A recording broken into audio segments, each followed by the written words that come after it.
Today, I will be going over the 7 most highly requested features fellow players are hoping will be added in Mini-Cities 3. Stick around to the end where I reveal one of the coolest features we might see in the next game. Number 1. Boats, ferries, and a fully functional water system. Mini-Cities 2 does have water as a custom building feature, but many players want the water to actually serve a purpose. Imagine a city divided along an ocean, with boats and ferries serving as transport for citizens to shop or go to work.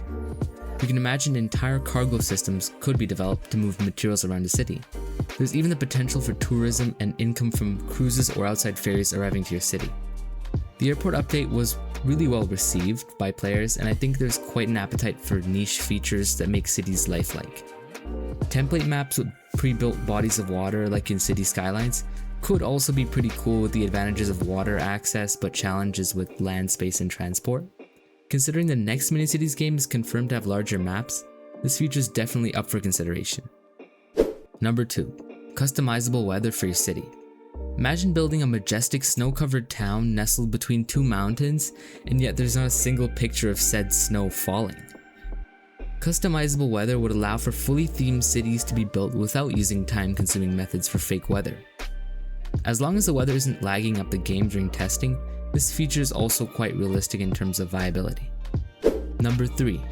Catenaries and fences. The specifics of this suggestion involve having it so that you place something like poles for a fence or power lines, then connect them with simple clicks that spawn in connection wires or fencing. This is a feature that's quite reminiscent of city skylines, and I don't blame the suggester for using a game that's considered the gold standard of city building games in general to inspire features in the upcoming game. Number 4. Resource constraints on storage buildings. This next one was best explained by the suggester, so I'll go word for word on it. Don't you hate when you have a construction yard set up to receive all your building materials, and then it gets filled up with 500 of the same single resource like bricks or glass? Wouldn't it be nice if you could tell them not to accept more than X amount of each resource they get? Well, here's my suggestion for that. Just adding a third button that lets you configure how much of each resource the building will stock up on before it stops accepting that resource, saving room for all the resources you need to be spread evenly throughout the yards. I definitely notice this exact problem when I get far along in my city. Bulk resources you won't use very often taking up your entire storage in place of the advanced materials like glass and concrete. It makes gameplay quite tedious if you don't get your automations in order, and I expect this problem to be gone completely in the next game. I will note that the game is confirmed to have a very different gameplay style, so the constraints may not even be needed in the end. Number 5. Revamp power mechanics. Currently, players are very reliant on building a bulk number of coal power plants before they can keep building, and the late game of a city gets very tedious because of this weakness in infrastructure. It gets to the point where people try to hide the tumor-like growth of coal plants underneath the city. Natural gas and nuclear power would be cool additions that allow for an upgrade late in the game, and implementation doesn't seem too hard. Number 6. Maps and map modes. Again, this suggestion is already well explained by the poster, so I'll read it directly.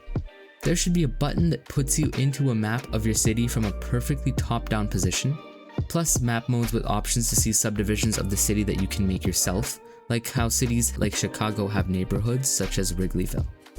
Other ideas I have for map modes would be traffic. This map mode shows how many cars travel down specific parts of the street. Population density. Colors all residential buildings. The more people in one building, the darker the shade. Neighborhood function. The player can zone neighborhoods with functions already in the game like cells or streets. The neighborhoods have statistics like population, coins per tick, and number of buildings, and the neighborhoods can be named. I completely agree here, especially because I myself spent a lot of time on city skylines looking over the different map views of population and traffic, and I often get creative with the neighborhood creation tool.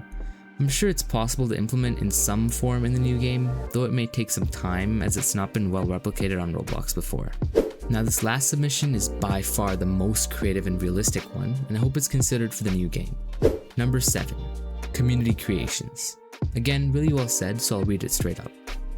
Yup, you read the title right. I'm suggesting an entire in-game catalog for the possibly thousands of creations in Mini-Cities 3 that could potentially exist. People can buy and sell builds to and from others, or for free. To save builds, you can press a new button below the build button that lets you select or box select a bunch of parts you can save, with a cap of course. Press post and a team of mods will review your build, and after a week you'll get to know whether it got rejected or approved. This one may take a bit to implement, but it would be revolutionary. The game has been severely constrained by its reliance on individually developed buildings. A catalog would allow for our talented builders who spend days of their time building individual segments of a project to simply share their expert work in just a click. I do think this needs to be tightly controlled to avoid trolling and spam, but with enough effort it could make the game visually pleasing without sacrificing its essence. These suggestions were all amazing, so a big shout out to everyone in Destroyer's Discord for the collective brainstorming. Be sure you subscribe so you don't miss out on any news regarding Minicities 3, and if you haven't watched my announcement video on it, be sure to check it out with my link in the comments. Comment down below what you think should be in Minicities 3, and I'll see you all in the next one.